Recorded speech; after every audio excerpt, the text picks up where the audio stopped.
अस्सलामुअलैकुम दोस्तों। Mega soap serial पापनगर जन जे ईंदड़ नई एपिसोड्स में छा थींदो ऐं छा थियण वारो आहे। छा ही ड्रामो महीने जे अंदर में ख़त्म थींदो या महीने खां मथे हलंदो।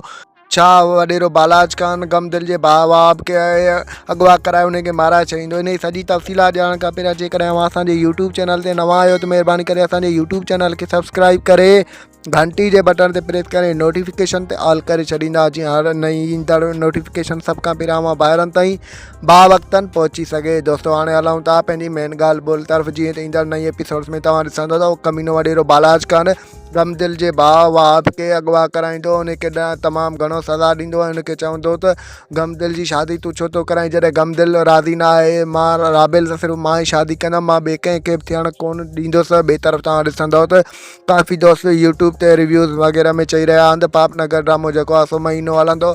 दोस्तों हिननि जी का बि गारंटी न आहे, ख़बर न आहे त महीनो हले या महीने खां मथे हले। बहरहाल ॿिया ड्रामा जेको आहे सो 1 जनवरी खां अॻे बि स्टार्ट थी सघनि था या इन जे विच में, कंहिंखे काई ख़बर न आहे एग्ज़िट।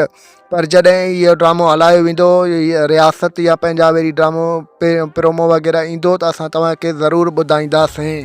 तो थी सघे थो पंजाबी ड्रामे खे हाणे जल्द हलायो वञे, मतां डिसंबर या इन नवंबर में हलायो वञे। बाक़ी ॿियनि ड्रामे जी का कंफर्मेशन न आहे। बाक़ी पापनगर ड्रामो हलंदो, उन जूं काफ़ी किस्तूं अञा रिकॉर्डिंग थियनि पियूं।